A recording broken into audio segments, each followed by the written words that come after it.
Okay, so we thought it was about time that we'd done another comparison video. Today you're joining myself, Ian and Luke at 𝘃𝗶𝗱𝗲, where we're hopefully finally going to get Luke to catch a fish from here. Don't be like that. Today we are testing out a whole manner of different spods and spombs, so should we get into it? Yes. Let's do it. That's a lot to get through. Let's do it.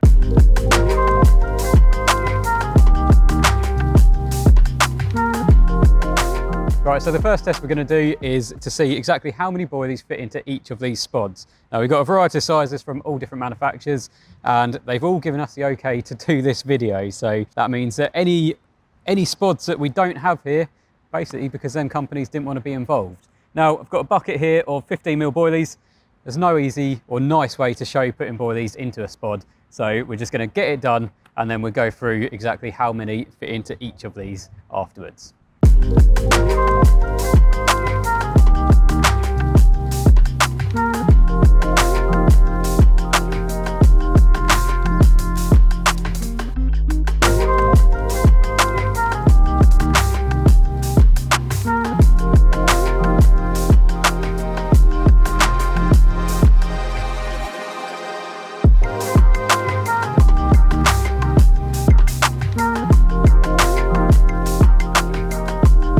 Okay, so that was quite an interesting little test. Really boring if you were watching it, but it was quite interesting to see how much of a difference there is between them all. So Ian, should we start with your side? And should we also mention that we did the counting up because Luke struggles past 10. Yes, so I mean... you'd have been alright with this one, I think. I was making extensive notes, so we don't need to go into that. I did put a few numbers down. Okay, so, yeah, ones I've got in front of me. First of all, Spod Micro. That is the smallest one out of the two that Nash have supplied us. How many was that? That one had 27 boilies. Yeah, okay. So which is actually not too bad for one of the smaller type, sort of Spomb type things. But although it can be loaded with one hand, boilies did tend to get under this sort of lever here, and it made it a little bit awkward to actually sort of fill up. So yeah, not too much of a fan of that one. Obviously the slightly bigger version, same scenario with the boilies getting under the mechanism, but that did hold quite a few more boilies. Well, it's 33, so there's only 6 more boilies for the bigger size. So for the extra size and possibly the weight. But is it easier to use though? It was easier to load. Like, when you're it's a doing nicer sort of well. handheld, and yeah, so yeah, not bad. Onto the Spombs, which probably all of you guys have probably used a Spomb at some point. They're extremely popular. The large Spomb, that holds some bait. Yeah. 63 boilies. I think that was, which was I that think the that's most out of all of them? Yeah, I think this was second most. Yeah. So yeah, this holds an awful lot of bait. Obviously that does make it heavier for casting. We get onto the casting a little bit later. Next up, we've got the Spomb MIDI and a MIDI X. Now, these are basically the same Spomb. The MIDI X is like a modified version. So as far as boilie capacity goes, these were... the MIDI X was 38 and the MIDI was 39. Yeah, so they're pretty much the same. The difference being that the MIDI X has got a inbuilt float. Now, a lot of fisheries around the country are now requiring you to have a float on any Spombs or Spods. So the fact that this one's got built in already makes your life just that little bit easier. I think it's worth the sacrifice of one boilie, isn't yes, it? To have that built 100%, in. yeah. So yeah, I'm quite impressed with that one actually. Right, going old school with you so now. I was given these ones, which I didn't think were still around, but you said that you've seen a few people actually using these. Yeah. I'm going to try and remember all the names. So I've got the Mini Skyliner. It's not remembering when you read it, is it? Well, I can see it, but there's Skyliner, Sky Raiders, Sky Winers, and Skywalkers or something. But here is the Mini Skyliner. So that held 14 boilies. So if you want to put a little bit of bait out, not very far, that's probably going to be the one. It'll be interesting to see how this one does on the casting test, because we are going to be doing about 80 yards. I wonder if this one's you think it'll make going to reach it. Well, it might feel awkward with a spod rod because you need to compress the rod, and I'm not sure that one will. Yeah, I think that one was actually designed to be cast with a normal fishing rod. So yeah, we'll just have to see how we get on. Nice one. And then we move on to the Skyliner, which is the normal standard spod, the originator, I guess. So that held 39 from memory. 40. Oh, 40. How could you be so far out? 40 boilies in that one, so that's still quite up there with, well, not quite as much as the big Spomb and this one. It seems to be around the average kind of amount. So what Sky Raider. Sky Raider was 30 boilies, but the idea of that, as you can see from the shape, is it's a lot more aerodynamic and it's meant to be putting bait out further. So you might find that it holds less boilies, but it'll make an easier job of actually getting it out. And then this one is the 𝘁𝗵𝗶𝗀. 𝘁𝗵𝗶𝗀 was 29 boilies, so that's meant to be the ultimate casting one. Okay, so there's less drag because there's not as many. Yeah, exactly. holes. But I do wonder what the retrieval will be like on that, because that will hold a lot of water coming back. But at the same time, it might skim across the surface like that, It might do. whereas those might dig in. That we'll find out in a little bit when we do all the casting and retrieval. And when we go back to actual loading of these, they're quite easy to load because you just use the plane, you push the vane to the side like that, or the strings, and you can scoop like so. So that works quite well. I don't think you'd be able to do any small baits on some of these because of the holes, but it was quite easy to load. Yeah, so that's all the quarter ones done. So moving on to the Fox Then we've got impact the Fox ones, impact. So we'll do the smaller one first. which is the medium. Medium. So the medium held 29 boilies, and The then large, the large one, was this one's- 52. So it's only just behind the Spomb. And what I like about the loading way of this one is because if you have a look at the shape difference of a Spomb, it's quite obvious, but that's split half and half. This is more of a cut out of a third, would you say? Yeah. So as you can see, you've got more of a lip to load boilies in that's not going to fall out, whereas with the Spomb, we found that if you want to fill it capacity, you've got to You've got to Coat it cup round it a with your bit hand. more, haven't you? The Fox one, you just scoop it up. yeah, this can't one you It's- scooped up, and if you really wanted to load up, you could put a few more boilies in the top, but you found you're pretty much 80–90% capacity just from that first scoop. So that's what I quite liked about the impacts. Yeah, and then moving on to the Wolf X Spods. There's two sizes in these. We've got the competition, which is the smaller one of the two, and that held 31 boilies. And then the X Spod Performance held 40. So again, 40 seems to be about the ballpark figure. But like we've said about loading and things like that, the nice thing about these is you can open just a quarter. So if you look at that, even compared to the Fox one, there's no boilies are going to fall out of that when you're loading it. These are really good for scooping as well, and you can do them one-handed, which, I mean, we've all used this quite a bit in the past, and like, yeah, they are just very And easy liquid. to use. You can put liquids in Yeah, them. again, a test we'll come on to in a little bit. But that gives you an idea of, well, exactly how many boilies they hold. So whether that will change your view on things, if, you know, obviously with the large Spomb, if it's doing 60 odd boilies. Well, just quickly then, we'll go the largest of each. Okay. What are they, what's their capacity difference? Right, so this was 40, the largest X Spod. The largest Fox one was 52. 10 and then more than that. The largest Spomb was 63. Yeah, so if you want to put a lot of bait out all in one go, that's the one to go So for. well, two That's the casts. order then. Yeah, 2 casts with that results in 3 casts of this. Yeah. So it will save time, but it will be more strenuous. Yeah. But I then think it might fly better. it might fly better, it might retrieve better. So Time will tell. Before we carry on, if you could just take a quick moment to like this video, subscribe to the channel if you haven't already, and make sure you hit that bell notification icon. That way you won't miss out any of the latest content from CARPology. Also, pop onto our other socials and make sure you follow us there. That way you'll definitely keep up to date. So let's move on to everyone's favourite topic, and that is obviously the price. Now, basically, if you've got 15 or 20 quid in your pocket, you can pop into numerous different tackle shops and pick up any one of these. They do vary slightly in price. The quarter spods are relatively cheap, sort of around 8 quid, whereas you go all the way up to the X Spod, and they're about sort of 18. But like I say, you've got 20 quid in your pocket, you'll be able to get one of these. Probably one other thing that we should just mention is the durability of these. Now, the X Spod is extremely tough and durable. I think I've actually seen a test where they ran it over with a car and it was absolutely fine and you could carry on using it. Some of these others, on the other hand, I'm not sure that they would survive that type of treatment. But yeah, that's as far as it goes as far as price is concerned. They are more expensive at this end of the table, but also they're better quality. You've got that durability. Not to say that any of these are bad, but you do get what you pay for. So for this test, it's actually going to cover quite a lot of different things. I'm starting off with one of the classic looking spods. So I think this is the 𝘁𝗵𝗶𝗀, and we're just going to we've clipped up 80 yards, so we're going to see how they actually cast. So that's to do with compression, and that's also relative to how much weight each of these have because of how much they hold. So you've got the casting capabilities, how they actually fly, how accurate they are, whether they deviate in the air or they fly true. If they open up or deploy all the bait every time consistently. We're then going to leave them sat on the spot for 10 seconds or so to see if they sink, and then that will test retrieval. So if they don't sink, obviously they should come back a bit easier, and then retrieval if they skim across the top or if they bed into the lake a little bit and make it a bit awkward. So there's quite a few tests to go with this, and we'll start off with one of the classic looking ones from Corda. So straight away, has hit the clip, but it must have been overfilled, because did you see about 10 baits fly out the spod then?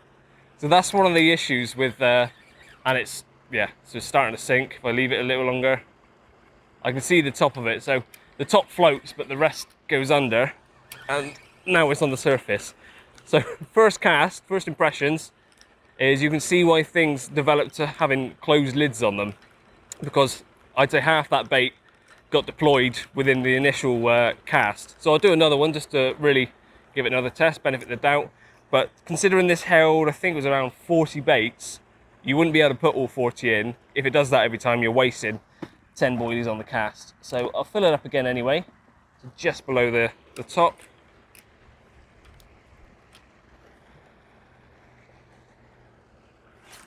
Yeah, and again,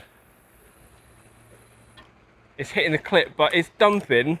That's probably half the bait is halfway between us and 80 yards, and it's sinking in. That's the test. Unfortunately, it's a bit of a, not the best on this one so far. I'll try all the other ones. Gonna go through every single spod and spomb, see how they all do. And maybe one of the other quarter ones that don't have as many holes in will come back a bit easier and maybe hold the bait a bit better. But I don't think that's gonna come out on top in this test. As you've done such a good job with that one, here's, Here we go. I've got here's the other ones for you to do. I mean, I don't want to stop you in your stride.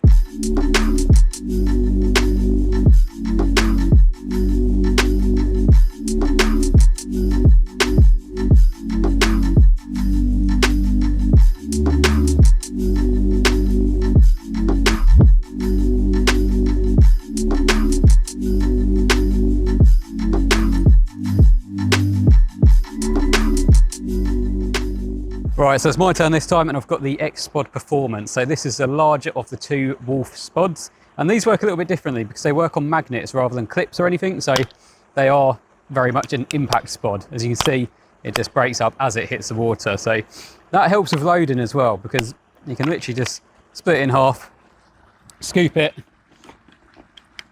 and then just kind of push it back together and magnet it. So let's give this a go and see how this flies.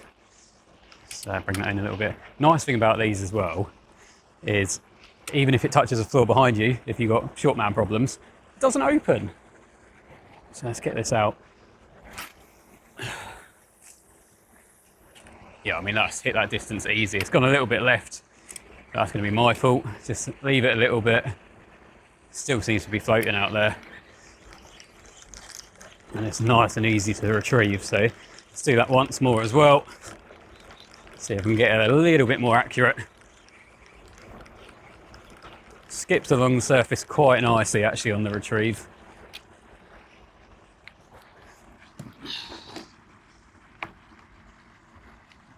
Obviously it's a completely closed sort of capsule, so no bait's going to fall out.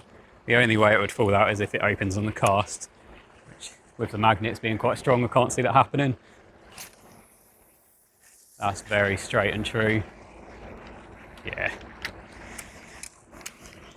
Very good bit of kit, that one. Like that. No tangles coming back in. Just skipping along the surface nicely.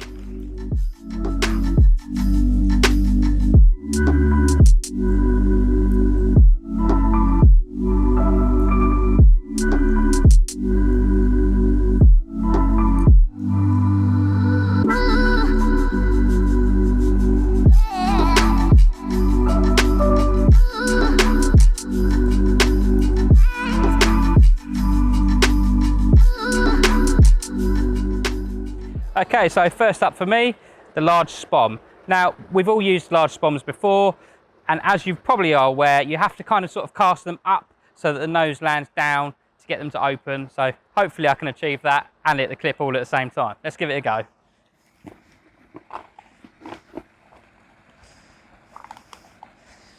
So obviously this one holds the most boilies out of basically all of the ones on test. That does make it the heaviest. So with my average at best casting ability, let's see if we can actually hit the clip. Oh, he's already covered himself. Yeah. Oh, and a little thank you for the guys over at Wolf for the finger stall. That'll come in handy as well, definitely. So cheesy.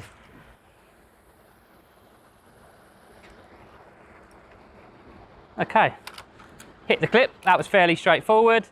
And one of the best things about the Spombs is as long as they open, they don't sink, which means the retrieval is extremely easy.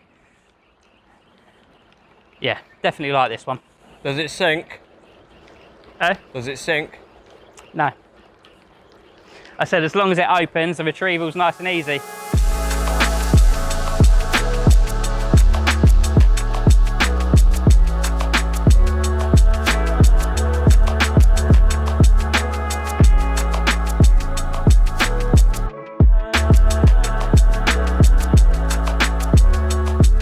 So now onto the 𝘃𝗵𝗶𝗀 Spod, and this one holds 52 boilies, so compressed a lot easier. Let's do that again. Didn't hit the clip, did you? What's your name, Ian? Is that down to the Spod or you? Me. Okay. It's Rod, wrong Rod. I'll admit it. You're just like, oh, the wind picked up. On the upside, he hasn't reeled in the marker float yet. That's Luke's main aim of today. Or snapped up. What's that? To reel in the marker float. Yeah. So we're now onto the 𝘃𝗵𝗶𝗀. Loads much quicker. And this shouldn't lose any bait. And this one held the second most boilies at 52.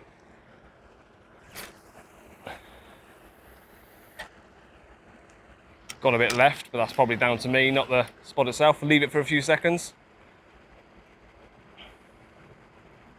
Hit the clip fairly easily that time? Speed this bit up. I didn't hear you said what? Did you hit the clip fairly easily that time? Yeah. Right. And it didn't sink, so it was pretty much on the surface. And this is coming back quite easy. It's skipping along, digs in every now and then when it flips, but on the whole, it's doing pretty well.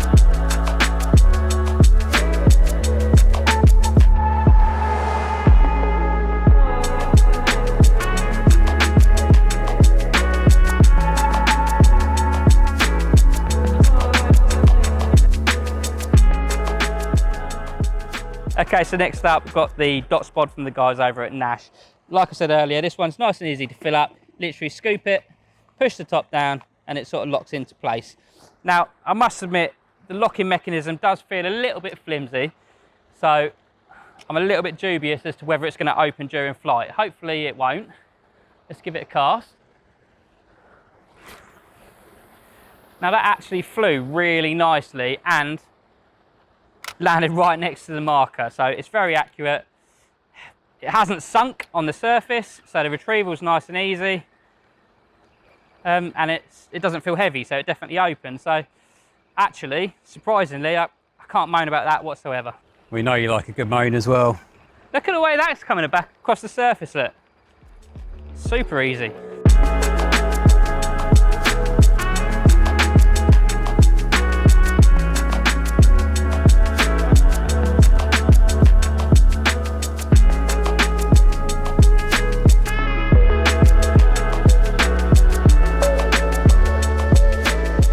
Okay, so that's all the casting tests done. What do you guys reckon? Well, should we go through each one? Individually. And talk about each aspect of actually using them? So we've kind of gone through filling, but go through an actual cast with the Spomb first. Okay, so the Spomb. As I said earlier, they've been around forever. You do have to cast them in a fairly particular way, like they do have to land sort of nose down to get them to open effectively, but they fly very well, they don't tangle on the retrieve, and yeah, realistically, I think they're hard to beat, and they float, yeah. So yeah, I think they're going to be hard to beat for any of those. And you can make them obviously float even better by adding the little floats, can't you? Yeah, that's. Or which one was it you said? The MIDI X. MIDI X, so it's not that one there. Yeah, it's the MIDI X with the float already in. And obviously, it's got the adjustable clip, which is always good. So if you're finding that it's not opening quite as quickly as you want, or too quickly, you can change it. Flew straight as well, accurate. Yeah, that's it. Well, we'll come on to favourites in a minute, but you've obviously got a lot in front of you. Yeah, here. so I can't deny that the results speak for themselves. The first few casts on most of these, they deposited probably a good third or more of the boilies that were in them on initial casts. So I was baiting up halfway between where we are clipping up to and... It's great for the margin spot, really, isn't so it? you'd be getting liners all day long with baiting up with these. This one here flew pretty damn well. It did hit the spot nicely, but again, lost a few baits on the cast, and I find that they're a bit slower to deposit the bait once they're out there because they have to, unlike the other ones which open the front, they have to flip up and hold like that and then everything drifts out. They almost need to fill of water, Yeah, and then yeah, it sort of the You've got bait to wait ejects. for it to deposit all the baits. It's a bit slower on that. It dropped a few baits, so I'm not sure where these can win above the other ones because they do it so efficiently and don't waste bait. Yeah, no. I mean, once upon a time, people used to fill them with the bait that they wanted to put out, and then you'd put like a ground bait, sort of almost like a stopper to stop it falling out. But realistically, people don't use ground bait anymore. Yeah. And these are so much quicker, like all of these type ones with the mechanisms. You've really shown Why your would you age bother? there, haven't you? Thanks, Luke. That's all right. So how did you find the fox ones? Yeah, again, these were much nicer. They flew really nicely. This is a lovely size as well. This one, I think, was the second biggest on capacity. Again, I took 2 casts to hit the clip because I'd gone from one of these little ones to that one. But yeah, it casts nicely, opened every time, and I just love how they feel because it's got that third opening. Just there's nowhere for the mechanism to get gunked up either, which I think is a problem the Spombs can have. Yeah. So yeah, did everything it needed to, but we'll move on to what you're doing. Well, we missed the dot spot out, did. so we should probably go on to that one. Now, I was actually very surprised with this one. I've previously had one, and I struggled with it a little bit. I couldn't really get to grips with the mechanism. I couldn't get it to open. On this test, though, it actually performed really well. So it flew extremely well. It's a dream. Yeah, and it's easy to fill. Yeah. I did, but then I had your issue. I did 2 or 3 casts on the trot where it didn't open. Whether the boilies were loaded slightly wrong, I don't know. I do wonder if it's just sort of like a casting technique. There's obviously a technique be. that you have to, Maybe also like the Spomb, it needs to land quite nose down, yeah. Because I guess if it lands that way, there's nothing to push the mechanism. No. Yeah. So it needs to land like that at Needs least. to And be even hitting the then, blue, don't you? it's not Not hitting every the time, right yeah. side. Interesting. Yeah. Well, moving on to the 2 Spods. Now, these couldn't be any more different. They might not look it from the offset, but they both fly very, very well. Really true, really accurate. Can't fault them like that. The Spod Performance, the bigger of the 2, I find pretty faultless. Now, just to let you into a little secret, we've all been using these for some time. It was probably about 3 years ago we first done a video on these, and pretty much since then, this has been the one that I've definitely gone for. I think you have too. Ian, since he joined Recently the party, started using one. started using one, and there's a reason for that, to be fair. They do, I'd say 99 times out of 100, they open, they retrieve easily, there's no tangles, like I say, they fly well, cannot fault it. But the competition one, There's there's a couple of issues. Now, the build of them is slightly different. So with this performance, you'll see the fins are all actually molded into the actual spod itself. Whereas with this, it's a separate contraption. Like veins on a dart. It is. They come out the back. Yeah, it's like the flights of a dart. So it just slots over the top, and you wouldn't think that would be an issue, but by doing that and by it not being molded, that means there's little gaps in between each of these fins, and line gets caught. Not so much on the cast, which is why they cast really well, but on the retrieval, line can get caught around them. It can make it a right pig to actually retrieve. The other thing as well, which we did find, is they don't open as much as the as the performance. So there is a way around this, and basically where they're made from quite a hard plastic, you can actually bend these out a bit, and by bending them out, it makes them more prone to springing open, so they do open a bit easier. Which that does solve that problem, but it doesn't solve the issue with the fins. And it's worth noting when you said the slight issues with the smaller one, we found that the smaller versions of each of these were a little bit more fiddly to get the bait to actually deploy. We think the weight is the issue because you need that impact on water. So the lighter ones didn't do as well. Even with these, which have a completely different setup, because there's not as much buoyancy in this because it's smaller, I found it was lying on its side, and that probably wasn't helping with tipping the bait out. So all of the smaller ones were, just take a bit more effort to get the bait out. I think probably the best thing to do is to buy the larger ones, and if you want to put less bait out, half fill it. Because they definitely work more efficiently. Work. Yeah. Now, we then moved on to a short range test, which you kind of took upon yourself. Well, I think, yes, shorter range, normally you can chuck bait in, but if you're fishing down a margin where you can't get round the bank, chuck bait in, you want to put particle in or something, you can't quite reach it with a catapult, sometimes you need to use something like this to get bait out close in. So we did an underarm test down to a tree to our right. I tried it with these. Again, it cast out, but it dropped a few baits on the actual cast and didn't always deploy them all once they were there. So I wasn't really baiting up accurately. But Same it was again. quite stealthy, wasn't it? It was stealthy, yeah, because that landed like a 2-ounce lead. Well, it was really stealthy because no bait came out from it. So. The other ones all opened, bar the competition, again, because like we were saying, it needs a bit more of an impact to open. Whereas all of these, they don't take as much to open up. Yeah. That one needs a bit of a slap on water to break it open. So that one was just plummeting to the bottom of the margin. But I would say this Spomb one was probably the loudest. Yes. So, It's the loudest, yeah. but it did open without fail. Yeah, but in the margin, It's you not want it discreet. super stealthy, don't you? It's not like loud, but yeah. And with that whole different way that these deploy, we also did a little test of if you're swinging your rod back and you just go a bit too far and you dab your spot on the floor. We've all done it. Do they all open? And the answer is no, because those ones, you'd have to proper whack it on its nose. Neither of the 𝘃𝗶𝗀𝗲s opened. Obviously the Spods wouldn't, but so you don't put any bait all around your swim, but when you cast, you put it all around your swim. Not on the spot. So. And then obviously those ones did these as well. ones all open. I think everyone's always seen someone hitting the floor with a spot or a Spomb, and it's just and it's just dropped everywhere. So, all that considered, what's everyone's favourites? It's split though, isn't it? It is on test, just purely from all the tests that we've done. Spomb wins, doesn't it? On the test, yeah. Yeah. Yeah. The Spomb is the most effective in pretty much every scenario. But we've all opted over the last few years for the 𝘃𝗶𝗱𝗲. I must admit. Sorry, based on the Spomb winning all these tests, when you next go out and bait up, what are you going to use? Same. Because the only time we ever spot out is when it's more distance. And putting in sort of gluggy, really sloppy. So that's another thing to notice. This one can hold liquids in quite sloppy mixes. There's nothing for it to leak out of. And I've always found it, because I don't have to cast it a certain way, it can slap the water. Opens. Oh, God. Oh, the blue glasses No, are out. don't. No, carry on. Carry on. I'm trying to not be distracted, but it's just horrible. I've lost my train of thought. So, Yeah, I think we'd all... The 𝘃𝗶𝗀𝗲.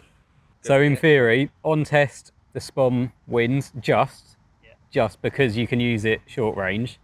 Realistically, who's going to be using a large Spomb short range in the margin? Yeah.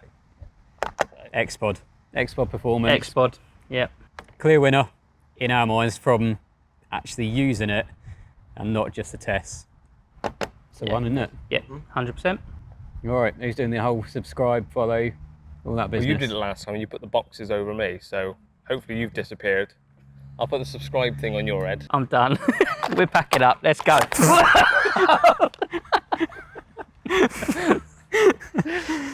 Oh, did he have a spot up my arse?